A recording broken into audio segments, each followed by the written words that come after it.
What's up, YouTube?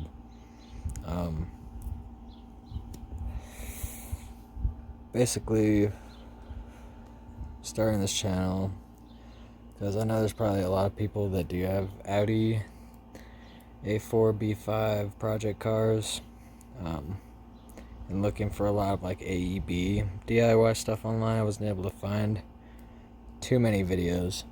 There's some really good ones out there that explain a lot.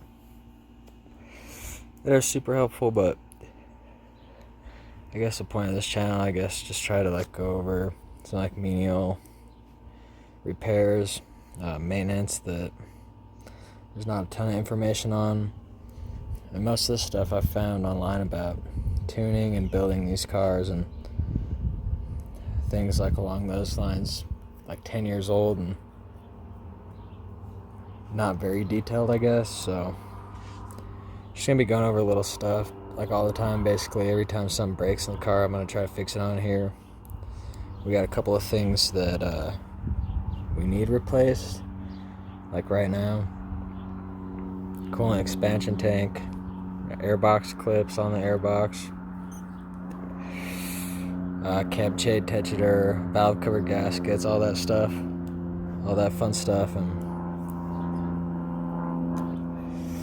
eventually, after we get it to the point where it's all fixed relatively well, then we're going to try doing some tuning or getting some more power to the wheels of this bad boy.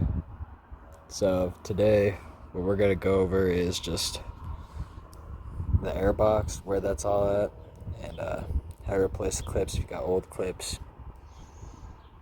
And I guess we'll just go from there. We're going to piece at a time. I'm going to finish this Siggy really quick and then we'll get to it. Real quick, another problem that is notorious in these cars is that your window regulators will shit on you. It's pretty much a given. In the meantime, what I've done is put some like 3M hooks like right here along the window to keep it from coming down all the way. Little piece of paper wedged in there because you gotta MacGyver it for a minute until you have time to really fix it. There's this little like wedge shaped metal thing that came out of the front window, which I already have replaced the regulator in. That one's working pretty solid right now, but we're gonna end up doing that rear right window regulator probably in the next video or so. Got the part, just need a rivet gun. You will definitely need a riveter for that, and some pop rivets too. You can get pretty cheap on ECS or like probably any store really.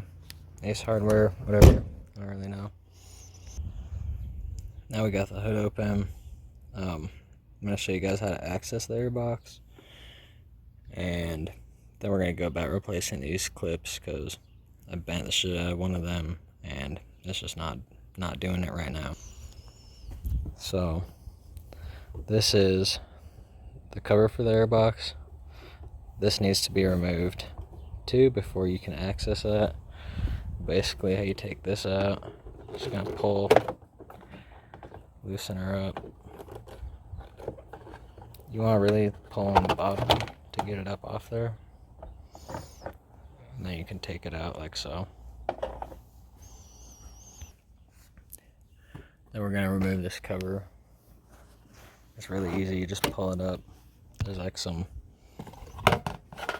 plastic clips that go into these grooves, and basically you just pull it off. Should be really easy. If your heat shield has these two lower bolts in them, you might need to remove those to be able to lift it out of the way enough that you can access the airbox if you're going to open it up. Here's one of the clips right here that we're going to need to replace. As you can see, it's kind of getting there. There's another clip right here. There's a clip on the inside right there.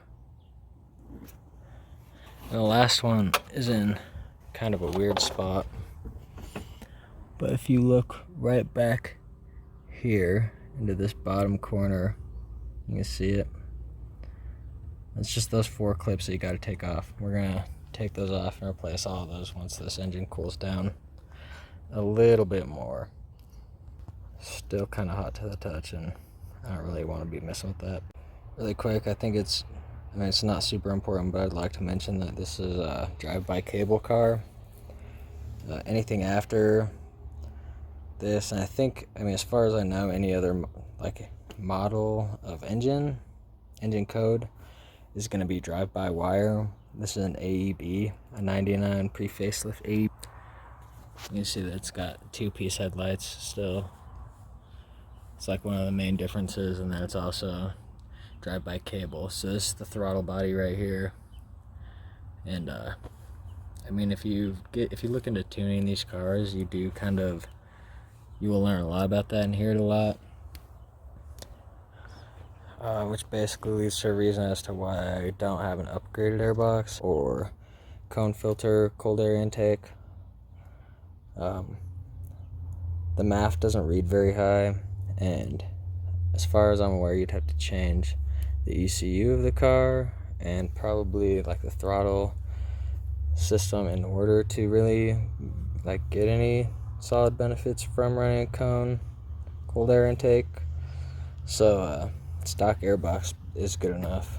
We're just gonna run that as we build it and see how it goes. But as far as all the forums that I've looked into, they pretty much say there's no point in upgrading from the stock airbox. Just get a good filter. And again, that's right here. So here in a minute, we're gonna open all that up, and I'll show you guys an air filter that I decided to use, and we're gonna replace those clips. We're also going to probably take this off. Talk a little bit about this guy. I need to replace this because all the threads on the inside of the coolant expansion tank are stripped, and so it doesn't really seal like it should. It also needs like a good of air and everything. I gotta clean out like all these hoses that are connected to it and flush it really good to make sure that we got vacuum and we're actually cooling the engine, and then from there we should have a pretty good idea of what else needs to be done and how we can start throwing some more horses into this bad boy. So I'll show you really quick. I decided to take off the engine cover. Pretty self-explanatory, but there's definitely not enough tutorials on YouTube. I like to just use pocket change or whatever if I don't have a screwdriver in my pocket or on me. Basically, there's these three little Phillips head plastic things. Mine only has one, and these engine covers are kind of hard to find. So I just put like some pocket change in there, turn it or loosen it up like a quarter turn. You're gonna loosen all 3 of those, and then it'll just lift off.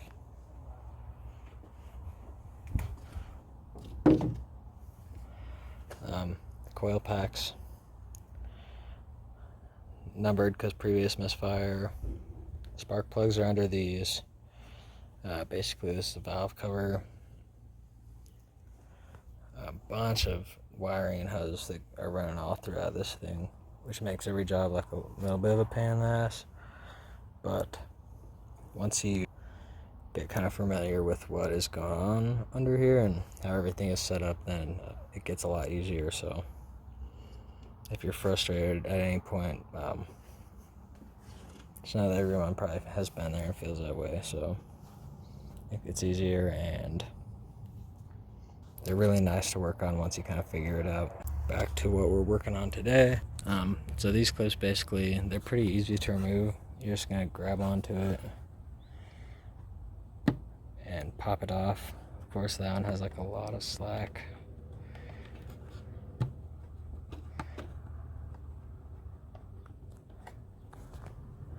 This one, you can move this around pretty easily. I imagine that should be hooked up to there, but I'm just gonna grab onto that, pull it off. 2 more to go. So we got the one right down here. I find it easiest to remove if you attack from the inside.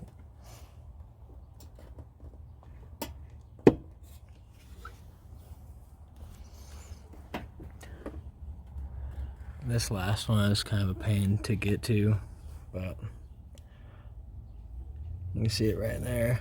We're just gonna grab it, pop it off. So right here you can see this one's pretty much bent to shit. There's this little hook on the end right here. So after you get unclipped, you're gonna want to pull it up basically to the point where you can really get in there and like pull it out this way forward and pop it out and down. So it might be helpful to remove your air filter before you do it. I'm sure it's still possible keeping it in there, but better safe than sorry. It looks like this one's pretty banged up. And you might really just need to wrestle with those for a little bit. Like anything in these cars, that was probably a huge pain in the ass. But now we got all the clips off. The airbox, it's somewhat easy to move around. I mean, enough so you have room without taking everything apart. Now what we're gonna do is put the new clips on, and then we'll put the air filter in, try to lock it up and see how it goes. This is what our new clips are gonna look like. Way better shape. You can buy them for pretty cheap on ECS. I'm sure there could be a better plan, but it's pretty reliable, fairly quick, and they sell OEM parts, so really with these cars that's like the best way to do any repairs with an OEM part, because you know it's going to last as long as the original one did, as long as you replace it right. So installing these clips seems pretty straightforward. I imagine we're going to go from the bottom and hook it in to these little parts right here. So I'm going to give that a shot with both hands, and I'll let you know if I run into any problems or if it works. Okay, so some good news. These all went on way easier than they went off. Kind of like everything else. Easy peasy. The only one I really struggled with at all was this one, but you can move. There's like this tube right here that I'm pointing at. That thing's kind of in the way, but it's pretty easy to move out of the way.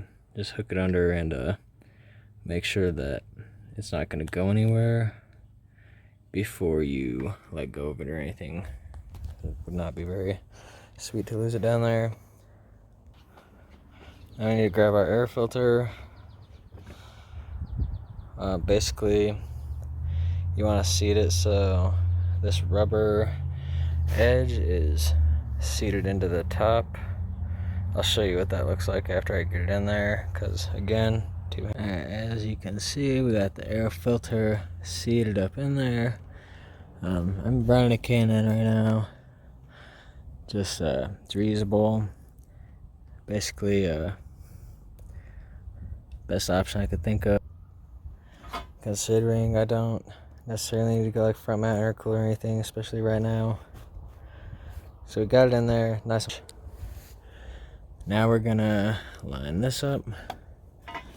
It's kind of easier to get access to it if you lift by this heat shield right here, because it'll lift it a little more evenly. But anyways, now we're just gonna line it up, pull up on the clips till they pop over and lock in, and try to get another clip putting it back together after we get the clips on.